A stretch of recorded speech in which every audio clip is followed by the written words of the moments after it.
Mitsubishi Mirage G4. So push start installation, trunk release, mobile application, OEM chime, naglagay din tayo. And then syempre, pwede nyo rin siyang remote start kahit nasa loob pa kayo ng bahay.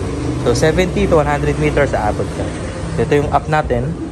So pwede ito sa Android or sa mga iOS devices. Okay, so we will give username and password naman for you to enter na lang once ma-open yung app para makalagin kayo. Okay, so dito pwede na kayo mag-lock.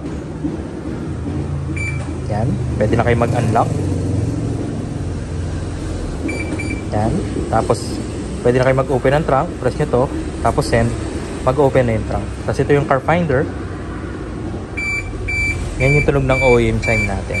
Okay, so basically kung ano mga meron sa application natin, pwede rin sa key fob natin. So kagandahan lang, if ever mawala, masira, malobat yung mga key fobs nyo during the travel, may backup ka.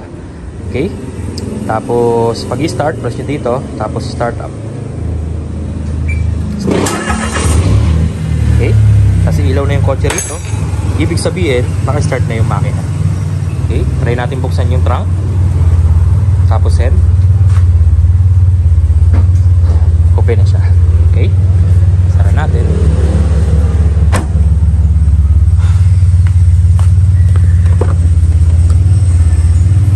Pasok tayo sa loob, pakita ko si push start button.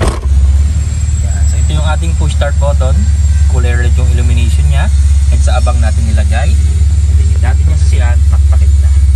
Okay, pero reversible po ang process of installation. So meaning, anytime you want, pwede nyo pa rin ibalik sa natin yung system, which is yung Disusi. Na kapag nagsawa kayo, yan, I doubt magsasawa kayo dito sa system natin. Okay? Yan. Pag aksidente na pindot yung push start, hindi yan mamamatay. And then ito yung key fob na kasama. Nag-avail din si sir ng alloy case. Okay?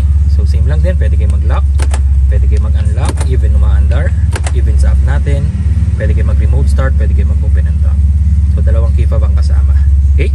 Pagpapatayin, pwede sa application, press stop, lagay nyo yung password to confirm. Pero para mas madali, apakan nyo yung brake, pindutin nyo yung push start, patayin na yan, and then automatic unlock. And then pwede nyo ring i-start yung makina nyo rito, apakan nyo ulit yung brake, isang pindot, start na yan. Okay, so napakadali lang niya gamitin. So 2 years warranty tayo sa ating version 2 system, guaranteed clean wirings, quality installation, and then free back to zero fumigation pa after the installation. So maraming salamat. Happy New Year. Bye.